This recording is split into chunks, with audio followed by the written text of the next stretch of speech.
As estradas eram longas e solitárias naquela região do Mato Grosso do Sul.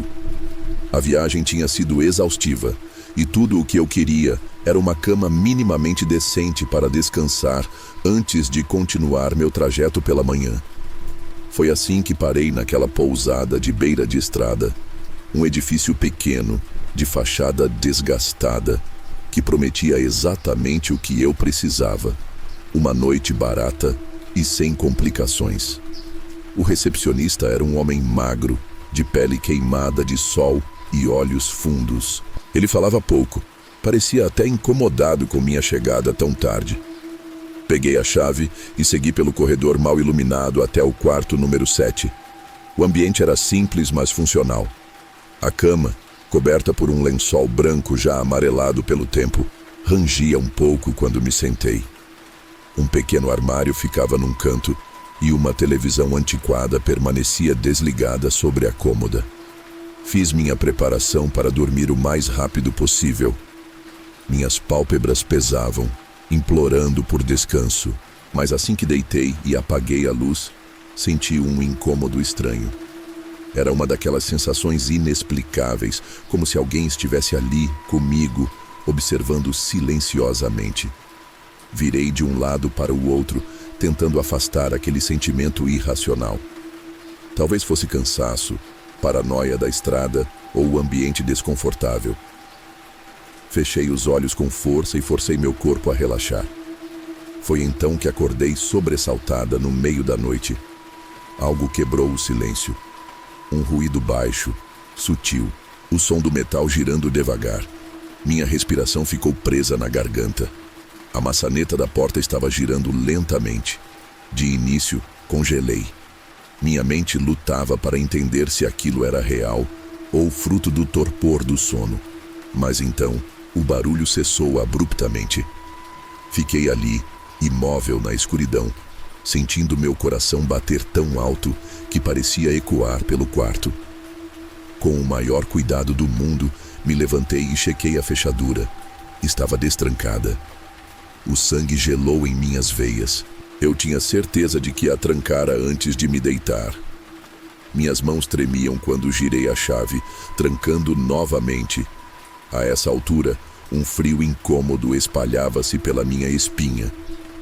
Peguei meu celular apressada, mas não havia sinal.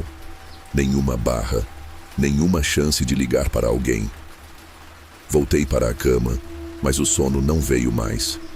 Mantive os olhos abertos até o amanhecer, cada pequeno ruído me fazendo prender a respiração. Quando finalmente os primeiros raios de sol atravessaram as cortinas, tomei coragem para sair do quarto. Na recepção, o homem que me atendera na noite anterior estava ali, mas evitava meu olhar quando expliquei o que acontecera.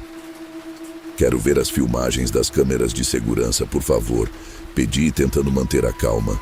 Ele hesitou, por tempo demais. "Moça, essas câmeras nem sempre funcionam direito", murmurou, mexendo em alguns papéis como se tentasse mudar de assunto.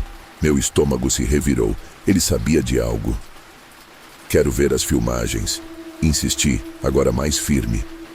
Ele suspirou profundamente antes de me levar até uma salinha pequena nos fundos, onde um computador antigo exibia imagens em preto e branco das câmeras da pousada.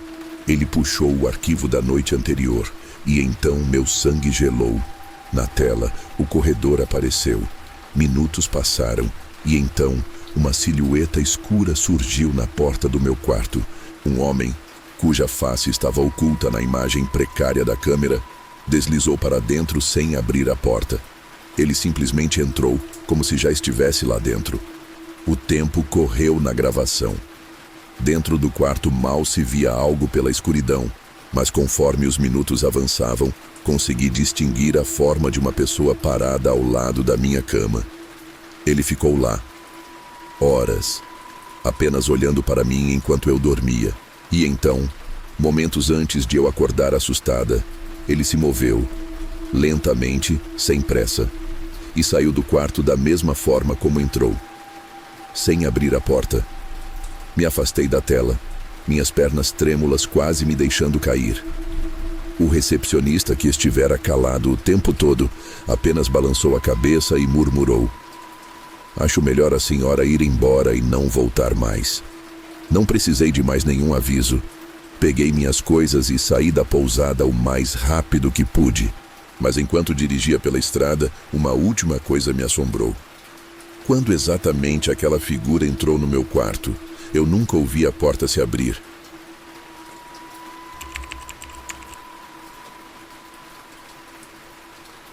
Nunca fui muito fã de viagens longas de carro, mas Helena a adorava. Sempre dizia que era a melhor forma de conhecer de verdade um lugar, sentindo o cheiro da estrada, parando onde desse vontade. E naquela viagem por Minas Gerais, estava especialmente animada. Eu, por outro lado, só pensava em encontrar um lugar decente para passarmos a noite antes que a chuva que se acumulava no horizonte nos alcançasse. Foi então que a encontramos, uma pousada antiga, mas muito bem preservada, com uma fachada de casarão colonial e uma placa de madeira desgastada, onde se lia Pousada dos Eucaliptos. O nome não nos dizia nada, mas depois de horas dirigindo, a promessa de uma cama confortável era tudo o que precisávamos. Ao entrarmos, fomos recebidos por uma mulher pálida e magra, vestindo um uniforme impecavelmente branco. Seu sorriso parecia forçado, seus olhos escuros fundos demais. "Boa noite." Ela cumprimentou com uma voz suave, quase um sussurro. "Sejam bem-vindos, temos um quarto disponível." As palavras "um quarto" chamaram minha atenção. O lugar parecia grande, com 3 andares e vários quartos. "Está vazio?" perguntei. "Sim," ela respondeu sem hesitação. "Vocês terão toda a tranquilidade que desejam." Havia algo estranho, talvez o silêncio absoluto no ar, ou o cheiro levemente adocicado que impregnava o saguão de entrada, como um perfume esquecido no tempo, mas eu estava cansado demais para questionar.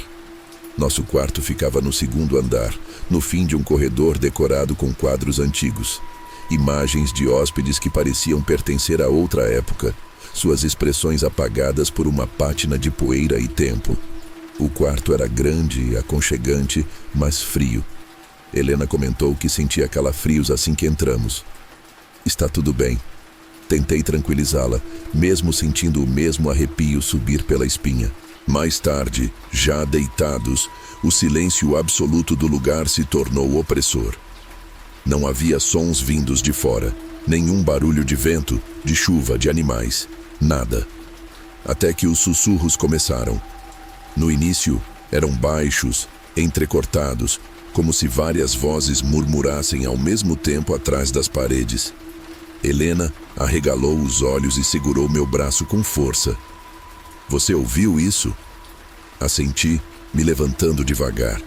Encostei o ouvido na parede e então veio o gemido, baixo, angustiante, como se alguém estivesse sofrendo ali ao lado. Mas a recepcionista disse que estávamos sozinhos. O gemido se transformou em um choro sufocado. Helena sentou-se na cama, os olhos fixos na parede. "Vamos sair daqui. Agora." Não hesitei. Pegamos nossas coisas apressadamente e saímos do quarto, descendo as escadas sem nem olhar para trás. Mas ao chegarmos à porta principal, ela não abria, girada, trancada, empurrada com força. Nada. Tentamos voltar e sair pelos fundos. Ainda assim, a cada porta que abríamos, dávamos de volta no saguão. Era como se o próprio lugar estivesse nos prendendo. "Isso não é possível", murmurei, sentindo um pânico crescente tomar conta de mim. Foi então que os quadros começaram a mudar. As expressões das pessoas nas pinturas antes apagadas agora tinham olhos arregalados, bocas abertas em gritos silenciosos. Os sussurros se intensificaram. Palavras incompreensíveis, uma ladainha desesperada vinda de todas as direções. E então, vimos, do reflexo de um espelho no meio do saguão, enxergamos as sombras. Silhuetas enegrecidas, carbonizadas, se arrastando pelo chão.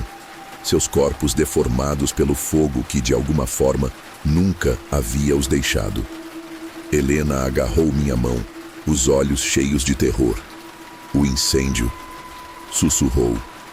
O pedaço final do quebra-cabeça se encaixou na minha mente com um estalo terrível. A pousada não estava apenas vazia, ela estava presa no tempo. Os hóspedes que ali morreram no incêndio nunca saíram e agora, talvez estivéssemos destinados ao mesmo destino. A porta do saguão escancarou-se com um estrondo. Não pensei duas vezes. Corremos, sentindo o calor de algo invisível atrás de nós, vozes nos chamando, sombras se retorcendo. Atravessamos a saída em um salto e caímos na estrada de terra, arfando. Quando olhamos para trás, a pousada não estava mais lá. Somente uma clareira tomada pelo mato e os restos carbonizados do que um dia fora um grande casarão. E no vento, ainda pudemos ouvir os sussurros, chamando pelo próximo hóspede.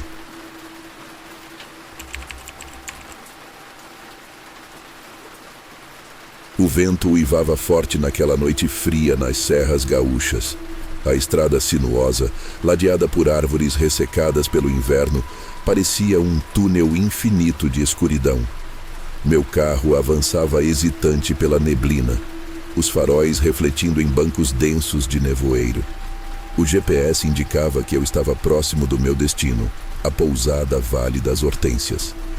Quando finalmente estacionei diante do casarão de madeira, uma sensação estranha me percorreu a espinha. A construção lembrava aquelas hospedarias coloniais, com amplas janelas e uma varanda que rangia levemente com o vento. Mas havia algo naquele lugar, uma relutância impregnada no próprio ar. O velho senhor que me recebeu na porta dissipou parte do desconforto. Adolfo, como se apresentou, era um homem de idade avançada, cabelos grisalhos e olhos claros e gentis. O que me chamou a atenção foi o sotaque levemente estrangeiro, como se o português não fosse sua língua original. Seja bem-vindo, meu rapaz. Faz frio lá fora, não? Entre. Aqui sempre há um prato quente e uma cama macia para viajantes solitários. Não pude deixar de notar a ausência de outros hóspedes. Talvez fosse a época do ano, pensei. Adolfo conduziu-me a um pequeno salão, onde uma mesa rústica já estava posta com um jantar fumegante. Entre bocados fartos da comida deliciosa que ele preparara, ouvi suas histórias sobre a região. Lendas coloniais, tragédias da guerra, famílias que desapareceram sem deixar vestígios. Sua voz envolvia como um conto antigo, os olhos brilhando com algo que eu preferia não nomear. Cansado da viagem, despedi-me e segui para meu quarto no segundo andar. O ranger da madeira sob meus pés parecia amplificado no silêncio da pousada. Ao trancar a porta, exausto, tornei-me refém do sono quase instantaneamente. Algo acordou comigo naquela noite. Era um sussurro primeiro, arrastado pelo vento. Mas então veio o som pesado. Passos, lentos, deliberados. Como se alguém percorresse o corredor com uma presença esmagadora. Sentei-me subitamente na cama, meu coração martelando nervoso. A escuridão do quarto parecia mais espessa, sufocante. E então ouvi a música. Uma melodia antiga, arranhada, vinda de um rádio distante. Uma canção estrangeira, talvez alemã. Levantei-me hesitante, abri a porta para o corredor e dei uma espiada. Nada. Mas o som persistia, como um chamado espectral. O terror foi crescendo dentro de mim quando percebi. Um dos quartos no final do corredor, que eu jurei ter visto vazio mais cedo, agora estava entreaberto. A música vinha de lá. Quando me aproximei, estremecendo de frio e medo, notei o cheiro. Um odor doce e pútrido como madeira molhada e algo velho, muito velho. A porta rangia enquanto eu a empurrava lentamente. Meu coração parou quando vi. A cama estava desfeita, como se alguém tivesse dormido ali recentemente. Mas era a parede o que me aterrorizou. Fotos amareladas pregadas em uma colagem insana. Dezenas delas, talvez centenas. E todas mostravam a mesma coisa. Viajantes diferentes, épocas diferentes, mas sempre diante desta pousada. Sempre ao lado de Adolfo. E um padrão mais sinistro ainda me escapava. Até que meus olhos recaíram sobre a foto mais recente. Meu corpo gelou. A bile subiu à minha garganta. Era eu na foto. Atrás de mim, Adolfo sorria, segurando-me pelo ombro.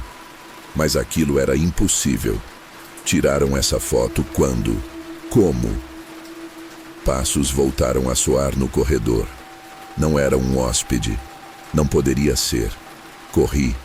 Desci as escadas de 2 em 2 degraus, meu coração trovejando no peito. Cheguei ao saguão e parei em choque. Adolfo estava lá, sentado calmamente à mesa do jantar. Mas seus olhos, algo neles havia mudado. Profundos demais, antigos demais. Ele sorriu. Você não deveria ter visto aquela sala, rapaz. Não antes da sua hora. Um arrepio percorreu minha espinha. Algo errado. Não era mais uma voz de um velho gentil. Era um sussurro que parecia ecoar do próprio tempo. Quem é você? Minha voz saiu trêmula. Mas antes que ele pudesse responder, um grito cortou a noite.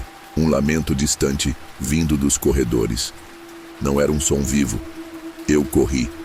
Passei pela porta de entrada, tropeçando na névoa, lutando contra o instinto que dizia para não olhar para trás. Alcancei meu carro, bati a porta com força e tentei dar a partida. O motor tossiu, hesitou. Quando finalmente arrancou, ergui os olhos para o espelho retrovisor. A pousada ainda estava ali, intocada, iluminada pelas janelas amareladas. Mas no alpendre, observando-me calmamente, vários rostos olhavam de volta.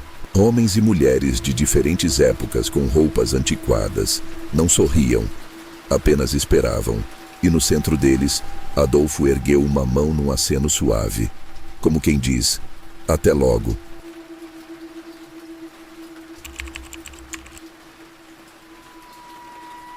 A estrada cortava o sertão como uma cicatriz esquecida pelo tempo, retorcendo-se entre a paisagem árida e amarelada. Era o fim da tarde quando aceitei a carona daquele caminhoneiro, um sujeito de rosto curtido pelo sol, voz grave e palavras contadas. Ele perguntou para onde eu ia. Respondi qualquer coisa vaga. A verdade é que eu não tinha destino certo. Viajante sem rumo, procurava minhas respostas na poeira do asfalto. Quando a noite começou a cair, ele comentou sobre uma pousada à frente, um lugar tranquilo onde eu poderia descansar antes de seguir viagem. Era melhor do que dormir ao relento, então aceitei a sugestão. A pousada ficava afastada da estrada, recuada entre árvores retorcidas e um silêncio espesso. A fachada era simples. Paredes de cal descascadas, uma varanda com 2 cadeiras de balanço onde um casal de idosos aguardava, tal como se soubessem que alguém chegaria. Boa noite, meu filho, saudou a senhora, com olhos pequenos e cintilantes. O marido, um homem miúdo e curvado, assentiu com um sorriso curto. O começo do pesadelo. Souberam meu nome, perguntaram sobre minha viagem, escutaram meus planos, sem julgar, mas com um interesse distante e meticuloso, como se cada palavra minha fosse um fio que puxavam lentamente. Jantamos juntos. O cheiro da comida era forte, denso, como algo que pesava no ar, e a cada garfada eu sentia um cansaço se infiltrar nos meus ossos. Quando subi ao quarto, um espaço antigo e modesto, mal tive forças para fechar a porta. Dormiria algumas horas e partiria ao amanhecer. Era o que eu pensava. Quando despertei, o sol já filtrava pela fresta da janela. Levantei-me sentindo uma estranha sensação de desalinho, como se algo estivesse errado, mas sem entender o quê. Foi só quando procurei minha mochila que a inquietação se transformou em pavor. Minhas coisas tinham sumido. Roupas, dinheiro, documentos, tudo. Revirei o quarto. Nada. Como se eu nunca tivesse existido além daqueles lençóis puídos. Desci as escadas num ímpeto, o coração martelando contra as costelas. "Algum problema, querido?" perguntou a senhora com uma colher na mão, mexendo uma panela no fogão. O cheiro do vapor me embrulhou o estômago. Minhas coisas sumiram, meus documentos. O casal se entreolhou. O velho riu de leve, coçando a nuca. "Mas, meu filho, você não tem mais nada dessas coisas." O nó no meu peito apertou. "Como assim? Eu cheguei aqui ontem. O caminhoneiro me trouxe. Onde estão minhas coisas?" A mulher se aproximou devagar, os olhos profundos e gentis demais. "Você chegou aqui há muito tempo, querido. Mora conosco há anos." O choque me colou ao chão. Meu corpo parecia ter encolhido dentro de si mesmo. "Não, eu estava na estrada ontem. Peguei uma carona." O homem sorriu, virando-se para a esposa como quem lamenta uma velha teimosia. "Sempre tem dessas manhãs, não é, amor?" Ele acorda confuso antes de lembrar. "Sim." Ela suspirou, pousando a mão fria no meu ombro. Mas logo ele se acalma. Meu instinto gritou. Afastei-me daquelas mãos, corri à porta e a escancarei.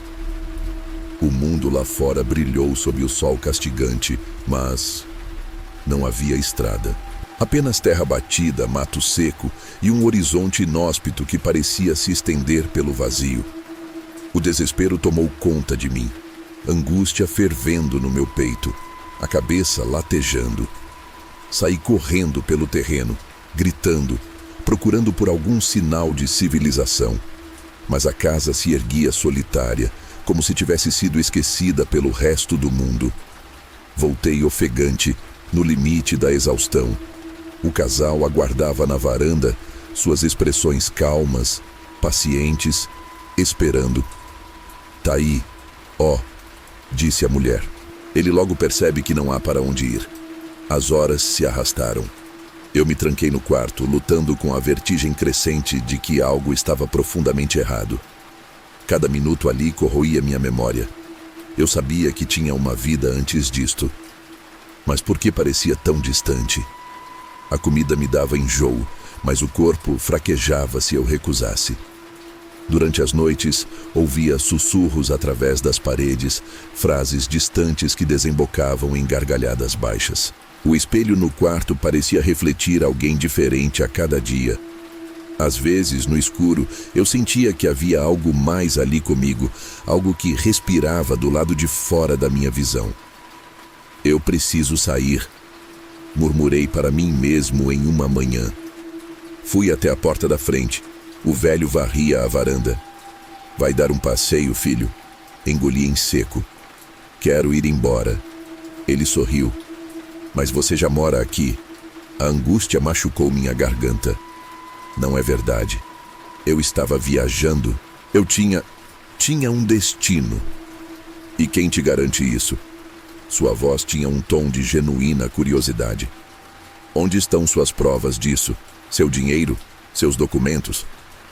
Abri a boca, mas não tinha resposta. O velho assentiu. "Pois então." As certezas dentro de mim ruíram como muralhas num terremoto. Os dias continuaram a passar.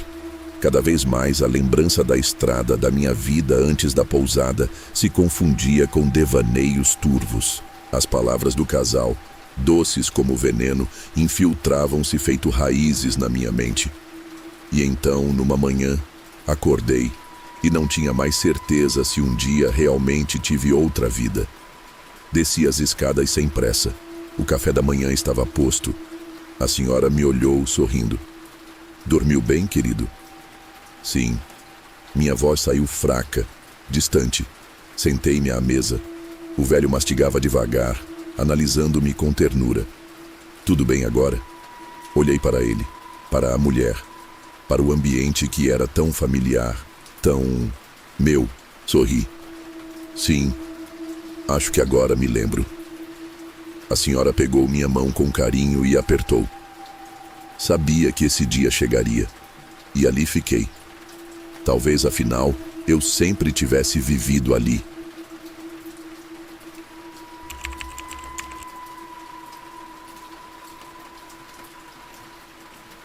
A estrada sinuosa que cortava as montanhas do sul do Brasil era envolta por uma névoa densa, e o céu carregado anunciava uma tempestade iminente.